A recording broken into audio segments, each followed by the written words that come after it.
आप लोगों का हार्दिक स्वागत है आपका प्यारा channel A to Z study point पर। जैसा कि देख रहे हैं, आज हम क्वेश्चन लेके आए हुए हैं। आकांक्षा परीक्षा में कुछ महत्वपूर्ण प्रश्न जो कि पूछे जाने वाले हैं और 20 नंबर तक क्वेश्चन को प्यारे बच्चों बना लिए थे और क्वेश्चन आज हम 21 से क्वेश्चन को देखने के लिए तैयार हैं और 20 नंबर के क्वेश्चन इसमें से इंपॉर्टेंट क्वेश्चन जो फिजिक्स से रिलेटेड है। तो आइए क्लास की शुरुआत करते हैं महत्वपूर्ण प्रश्न से। जैसा कि देख रहे हैं, निकट दृष्टि दोष वाले व्यक्ति के चश्मे में होता है, क्या होता है? तो उत्तल लेंस होता है, अवतल लेंस होता है, बेलनाकार लेंस होता है या इनमें से कोई नहीं। तो ये चार ऑप्शन में से सही ऑप्शन को चुनना है कि आखिर इसका सही आंसर क्या होगा। तो उम्मीद है आप आंसर भी चुन लिए होंगे बच्चों। तो इसके लिए सही आंसर होगा आपका ऑप्शन नंबर बी होगा अवतल लेंस, क्योंकि निकट दृष्टि दोष वाले व्यक्ति के चश्मे में अवतल लेंस लगे रहते हैं। इस चीज़ को जरूर याद रखें और उसके बाद उत्तल लेंस से भी क्वेश्चन को पूछे जा सकते हैं। नेक्स्ट क्वेश्चन को देख रहे हैं कि मानव नेत्र में उपस्थित लेंस होते हैं उत्तल लेंस के, कोई लेंस नहीं होता है, अवतल लेंस होता है या इनमें से कोई नहीं। तो बच्चों इसके लिए सही आंसर क्या होना चाहिए, तो आप जरूर से जरूर कमेंट करें। प्यारे बच्चों, इसके लिए सही आंसर होगा आपका ऑप्शन नंबर ए उत्तल। मानव नेत्र में उपस्थित लेंस कौन से होते हैं? तो उत्तल लेंस लगे रहते हैं। प्यारे बच्चों इसे जरूर याद रखें। ऐसा कि देख रहे हैं प्यारे बच्चों कि निम्न में से किस दृष्टि दोष में नेत्र को क्रिस्टलीय लेंस धुंधला अपारदर्शी हो जाता है? तो आपका क्या निकट दृष्टि दोष में, मोतियाबिंद में, दीर्घ दृष्टि दोष में या जरा दूरदर्शिता में? तो ऐसे क्वेश्चन आपके एग्जाम में पूछे जाते हैं बच्चों। तो इसके लिए सही आंसर आपका क्या होना चाहिए? तो बच्चों आप आंसर भी गैस कर लिए होंगे। करेक्ट आंसर होगा मोतियाबिंद। यानी जिस आंख में मोतियाबिंद होते हैं वो आंख धुंधला दिखाई देने लगते हैं, उसको किसी भी वस्तु को वो स्पष्ट नहीं देख पाते हैं। मेरे बच्चों, अगर क्वेश्चन को देखा जाए कि स्पेक्ट्रम प्राप्त करने के लिए किसका उपयोग किया जाता है, कांच की सिल्ली का, अवतल दर्पण का, उत्तल लेंस का या प्रिज्म का, तो ये चार ऑप्शन में से प्यारे बच्चों सही आंसर को बता सकते हैं। तो जरूर से जरूर बताएं कि सही आंसर क्या होगा। सो बच्चों आप आंसर भी चुन लिए होंगे। करेक्ट आंसर होगा प्रिज्म इज राइट आंसर, क्योंकि स्पेक्ट्रम प्राप्त करने के लिए इस्तेमाल किया जाता है प्रिज्म का। जैसा कि देख रहे हैं 25 नंबर क्वेश्चन, स्पेक्ट्रम में किस रंग की किरण का विचलन झुकाव कम होता है? जैसा कि प्रिज्म आप देख रहे हैं, ये इस तरह से प्रिज्म होता है और यहाँ पर इस तरह से प्रिज्म का आकार भी दिया जाता है। तो ये आपका क्या है? ये आपका प्रिज्म है। और यहाँ से यदि बताया जाए तो वो कहता है कि किस रंग की किरण का विचलन झुकाव काफ़ी कम होता है। तो बच्चों इसके लिए सही आंसर होगा ऑप्शन नंबर ए होगा लाल रंग का। यदि हम 26 नंबर क्वेश्चन की यदि हम बात करें कि दीर्घ दृष्टि के निवारण के लिए उपयोग किया जाता है, क्या गोली बेलनाकार लेंस, उत्तल लेंस या समोत्तल लेंस या अवतल लेंस? सो बच्चों आप आंसर जल्दी से बता सकते हैं, तो जल्दी से जरूर बताएं। सो बच्चों इसके लिए सही आंसर होगा आपका ऑप्शन नंबर बी होगा उत्तल लेंस आपके लिए सही आंसर होगा। बच्चों ये क्वेश्चन को देख रहे हैं 27 नंबर में, प्रिज्म से प्रकाश की कौन सी परिघटना घटती है?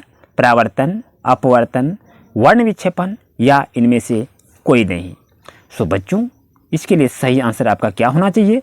सो करेक्ट आंसर होगा ऑप्शन नंबर सी वर्ण विक्षेपण प्रिज्म से प्रकाश की परिघटना को घटाती है। तो सी ऑप्शन आपके लिए सही रहेगा। जैसा कि देख रहे हैं 28 नंबर क्वेश्चन कह रहा है कि प्रकाश के किस रंग का तरंगदैर्ध्य सबसे कम होता है? बैंगनी का, हरा का, लाल का या किसी का नहीं? तो इसके लिए आपका सही आंसर बच्चों क्या होना चाहिए? तो सही आंसर होगा ऑप्शन नंबर ए बैंगनी रंग का तरंगदैर्ध्य सबसे कम होता है और लाल रंग का तरंगदैर्ध्य सबसे अधिक होता है। जैसा कि देख रहे हैं 29 क्वेश्चन, आकाश का रंग नीला प्रतीत होता है, क्या प्रकाश के परावर्तन के कारण, प्रकाश के प्रकीर्णन के कारण, प्रकाश के अपवर्तन के कारण या इनमें से कोई भी नहीं? तो इसके लिए सही आंसर क्या होना चाहिए बच्चों? तो जल्दी से आप आंसर को बताएं। सो आपके लिए सही आंसर होगा ऑप्शन नंबर बी प्रकाश के प्रकीर्णन के कारण आकाश का रंग नीला प्रतीत होता है। 30 नंबर क्वेश्चन की बात करें, आंख व्यवहार होता है अवतल दर्पण की तरह, उत्तल लेंस की तरह, समतल दर्पण की तरह या इनमें से कोई नहीं? तो आंसर जल्दी से बता सकते हैं, तो जल्दी से बताइए। इसके लिए सही आंसर होगा ऑप्शन नंबर बी होगा उत्तल लेंस की तरह आंख काम करती है। ऑप्शन नंबर बी आपके लिए सही रहेगा। 31 क्वेश्चन की बात करें कि एक साधारण प्रिज्म कितने सतहों से घिरा होता है, तो इसके लिए सही आंसर क्या होना चाहिए। सो बच्चों सही आंसर होगा ऑप्शन नंबर सी, 5 सतह होते हैं। नेक्स्ट क्वेश्चन को देख रहे हैं, यदि किसी वस्तु का प्रतिबिंब रेटिना के पीछे बनता है तो वह व्यक्ति किस दृष्टि दोष से पीड़ित होता है। तो ये 4 ऑप्शन में से आप सही आंसर को चुन सकते हैं, तो जल्दी से चुनें कि सही आंसर क्या होगा। सो बच्चों इसके लिए सही आंसर होगा ऑप्शन नंबर ए होगा, दूरदृष्टि दोष के कारण वस्तु का प्रतिबिंब रेटिना के पीछे बनता है। नेक्स्ट क्वेश्चन को देख रहे हैं, किसी माध्यम में छोटे छोटे कणों के निलंबन को कहा जाता है, कोलाइड, पुंज, प्रकाश या इनमें से कोई नहीं। सो इसका सही आंसर क्या होना चाहिए, तो आप आंसर भी चुन लिए होंगे। करेक्ट आंसर होगा उसे कोलाइड कहता है, ऑप्शन नंबर ए आपके लिए सही रहेगा। नेक्स्ट क्वेश्चन को देख रहे हैं, नेत्र गोलक का व्यास लगभग कितना होना चाहिए या कितना होता है। तो देख रहे हैं आपके पास 4 ऑप्शन है, तो जल्दी से आप ऑप्शन को चुनकर आंसर को देने का प्रयास करेंगे। प्यारे बच्चों इसके लिए सही आंसर होगा ऑप्शन नंबर 1 होगा, 2.3 सेंटीमीटर नेत्र गोलक का व्यास होता है। नेक्स्ट क्वेश्चन को देख रहे हैं, विद्युत सिग्नल कौन उत्पन्न करता है, परिचारिका, प्रकाश सुग्राही पुतली या इनमें से सभी। सो बच्चों इसके लिए सही आंसर जल्दी से चुनकर बताएं कि सही आंसर क्या होगा। तो आप आंसर भी चुन लिए होंगे। करेक्ट आंसर होगा ऑप्शन नंबर बी, प्रकाश सुग्राही। 36 क्वेश्चन को देख रहे हैं, सिग्नलों की व्याख्या कहाँ होती है, मस्तिष्क में, पुतले में, रेटिना में या कॉर्निया में। सो बच्चों इसके लिए सही आंसर जल्दी जानते हैं, तो जल्दी से बताइए। सो सही आंसर होगा ऑप्शन नंबर ए, मस्तिष्क में सिग्नलों की व्याख्या होती है। 37 क्वेश्चन को देख रहे हैं, मानव नेत्र में किस प्रकार का लेंस पाया जाता है, ये उत्तल, अवतल, वलयाकार या इनमें से कोई नहीं। ये 4 ऑप्शन में से प्यारे बच्चों आप आंसर को चुनने जान रहे हैं, तो जल्दी से चुनकर बताइए कि सही आंसर क्या होगा। प्यारे बच्चों इसके लिए सही आंसर होगा ऑप्शन नंबर ए आपके लिए सही रहेगा। जैसा कि देख रहे हैं 38 नंबर क्वेश्चन आपको बताया जा रहा है कि पुतली के साइज को नियंत्रित करने वाला गहरा पेशीय डायफ्राम क्या कहलाता है। सो 4 ऑप्शन में से सही ऑप्शन को चुनकर बताएं। सो बच्चों इसके लिए सही आंसर क्या होना चाहिए, ऑप्शन नंबर ए आपके लिए सही रहेगा।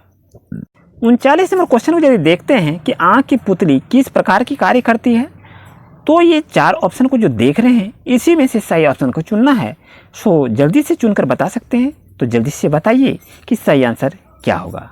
सो बच्चों इसके लिए सही आंसर होगा ऑप्शन नंबर डी आपके लिए सही रहेगा। 40 क्वेश्चन की बात करें कि कॉर्निया के पीछे एक संरचना होती है, उसे हम क्या कहते हैं। तो ये 4 ऑप्शन में से सही ऑप्शन को चुन सकते हैं, तो जल्दी चुनकर आंसर को बताएं। सो बच्चों इसके लिए सही आंसर होगा ऑप्शन नंबर डी, परितारिका कहते हैं। Thank you for watching my video. Please like, share and comment.